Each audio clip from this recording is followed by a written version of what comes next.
السلام علیکم۔ رمضان المبارک کا یہ مقدس مہینہ ہے کہ جس میں ایک ایپیسوڈ تو ہم نے اصحاب بدر کے نام کی تھی۔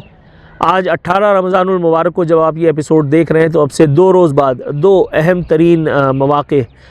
اسلامک ہسٹری کے حوالے سے آنے والے ہیں۔ گاہے کر کے ان کا ذکر کرتے ہیں۔ سب سے پہلے 20 رمضان المبارک کو فتح مکہ کا وہ بابرکت موقع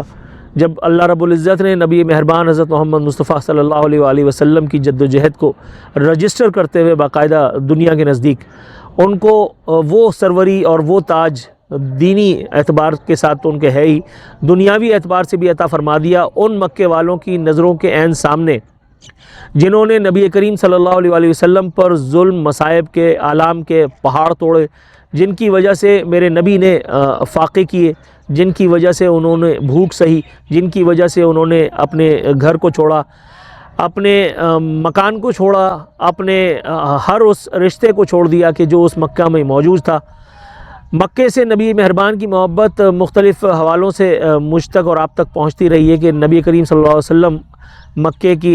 محبت اپنے دل میں لیے کس طرح سے اس وقت کے یثرب اور آج کے مدینہ تک جا پہنچے، لیکن مکہ ان کے روح میں سمایا ہوا تھا۔ وہ مکہ جہاں کے وہ سردار جو بالکل فاطر العقل تھے، اس لیے وہ اسلام کی روشنی سے بھی محروم ہی رہے، یہاں تک کہ ان کو اجل نے جا لیا، اور اپنی ضد میں اتنے پکے رہے کہ نبی مہربان حضرت محمد مصطفیٰ صلی اللہ علیہ وسلم کی تعلیمات سے وہ استفادہ نہ حاصل کر سکے۔ ہائے ان کی بدقسمتی۔ لیکن دوسری جانب اللہ رب العزت نے وہیں اسی دیار میں جہاں سے آپ صلی اللہ علیہ وسلم کو باقاعدہ ہجرت پر مجبور کیا گیا، اللہ تعالیٰ نے فتح مکہ کے اس ایک دن نبی مہربان کو سر بلند کر کے باقاعدہ ان لوگوں کے بیچ باقاعدہ پہنچایا تاکہ وہ دیکھ سکیں کہ اللہ رب العزت کا ساتھ جب نبی کریم صلی اللہ علیہ وسلم کو میسر آیا تو اللہ نے کس طرح سے انہیں دنیا کے ساتھ ساتھ دین کی بھی تاجداری عطا فرما دی۔ فتح مکہ کے دن نبی کریم صلی اللہ علیہ وسلم نے عفو و درگزر کا وہ بین الاقوامی عالی شان مظاہرہ کر کے رہتی دنیا تک کے لیے ایک مثال قائم کر دی۔ اللہ رب العزت نے مجھے اور آپ کو اس ایک دن کی وساطت سے یہ بتا دیا کہ اگر آپ کبھی اپنے دشمن پہ فتح پائیں تو اس کے ساتھ عفو و درگزر کا معاملہ کرنا ہے، نہ کہ وہی سلوک جو کبھی اس نے ہم سے کیا ہو، یعنی کہ ناروا۔ تھوڑا سا آگے ہی بڑھتے ہیں تو 21 رمضان المبارک کو داماد رسول خلیفہ چہارم حضرت علی رضی اللہ تعالیٰ عنہ کی یوم شہادت ہمیں دیکھنے کے لیے ملتا ہے۔ وہ افسوسناک دن جس دن نبی کریم صلی اللہ علیہ وسلم کی سب سے چہیتی صاحبزادی کے شوہر نامدار حضرت علی کرم اللہ وجہہ کو دشمنان دین نے ملعونوں نے شہید کر کے نہ جانے کس جنم کا کس ظلم کا بدلہ لیا۔ اللہ تعالیٰ انہیں غارت فرمائے پروردگار جنہوں نے یہ ظلم کیا، پروردگار ان کی قبروں کو انگاروں سے بھر دے جنہوں نے نبی مہربان صلی اللہ علیہ وسلم کے خانوادے کو اس حد تک اذیت پہنچائی۔ حضرت علی اکثر